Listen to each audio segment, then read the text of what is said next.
Ndizibuyisele kubantu abatsha osisi nobhuti no-Sunday School ngegama elihle lenkosi yethu Yesu Kristu waseNazaretha. Lo uthethayo wakwaSigadla Fan uMasigcole igama, ndiyathemba wonke umuntu uyandazi apha endlini. Ndisindisiwe ke inkosi Yesu yandinceda kakhulu.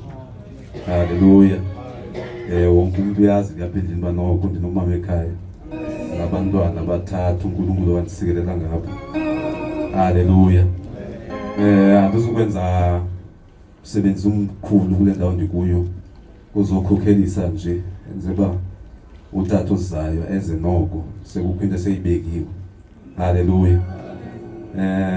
Ndiyayihleka ke tata ngoLwesihlanu befama ndime kule ndawo andakwazi ukuphumelela.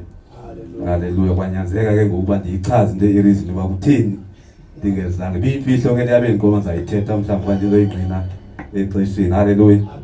Masisike noko. Haleluya. Haleluya. uNkulunkulu endinceda ke. Haleluya. Sawuyapha kwincwadi kaHagayi isahluko sokuqala sithi gqabagqaba nje sinikele ku-MC aqhubeleke. Haleluya. Sawuqala pha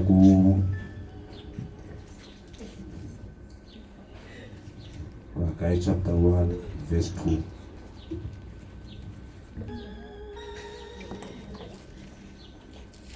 Hagayi chapter 1 verse 2.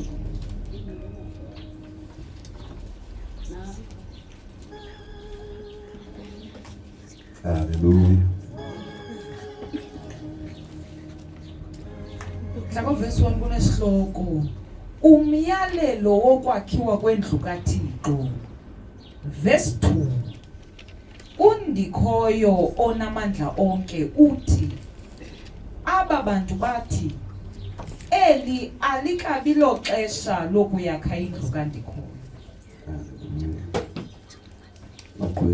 Verse 3 ke ilizwi likaNdikhoyo lafika kumshumayeli uHagayi lisithi ngani ukuba nina nihlale ezindlwini ezifanelekileyo kodwa yona indlu yam ibe ilinquwa.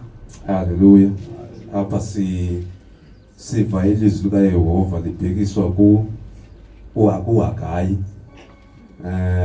uNkulunkulu ekhalaza ngokuba ebona ukuba abantu bakhe bahoye ukuhamba kwabo nezinto zabo kodwa lona icebo lakhe alihambeli phambili. Haleluya.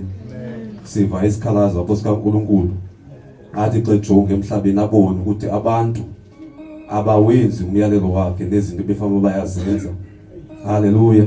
Babhiza abantu zizinto zabo. Haleluya. Ixesha lona likho liyahamba kodwa abantu abayihoyanga imiyalelo nelizwi likaNkulunkulu, bajongene nezinto zabo. Haleluya. Siva isikhalazo ke apho bazalwane sikaNkulunkulu onamandla. Ungaqhubeka ke sithi gqabagqaba nje ndisuke kule ndawo. Verse 5 ke ngoko utsho undikhoyo onamandla onke ukuthi zigqaleni iindlela zenu. Haleluya. Haleluya.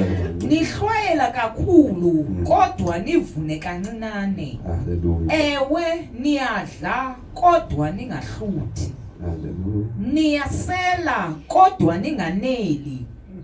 Niyambatha kodwa ningafudumali. Niyaphangela kodwa umvuzo wenu ube ngathi ufakwe engxoweni evuzayo. Verse 7 utsho ke undikhoyo namandla onke ukuthi zigqaleni indlela zenu. Khaninyuke ezintabeni nize nemithi niyakhe indlu yam. Haleluya. Apha ke siyacaciselwa uNkulunkulu ukuthi xa ungahambi ngecebo lakhe kunezinto oyuthi uzifuna ngamanye amaxesha zingafumaneki. Abanye abantu baye bangayi-understand loo nto leyo. Athi umuntu mhlawumbe hayi izinto azindihambele kakuhle. Sendithela ke nabazalwana abakhonzayo ngamaxesha amaninzi uba ke into yethu igxile khona kakhulu. Ufumanise uba umntu unezinto azenzayo ezingenzekiyo ekhonza esenza zonke izinto enkonzweni. Omnye azakhalaze ngamanye amaxesha uba hayi bona uNkulunkulu ukhona kanti yindlela yakhe umuntu ebefanele uyayihamba angayihambiyo kakuhle. Uthi ke ngoku uNkulunkulu nyukani intaba nithandaze ukuze nithi noba niyahlwayela ibe khona into eniyifumanayo ngoba uthi niyasebenza kodwa imivuzo yenu ube ngathi ufakwe engxoweni evuzayo. Haleluya. Baninzi ke bazalwane abantu esibabona besenza njalo, abanye bayakhalaza, abanye bade bethe namandla nalapha ekukhulwini. Haleluya. Umuntu ke ngoku esola uNkulunkulu. Ngoku ke ngosiyacaciselwa apha ukuba eyona nto ethi menze umuntu izinto zakhe zihambe kakuhle ukukholwa nokuhlala kwalapha kuye uNkulunkulu.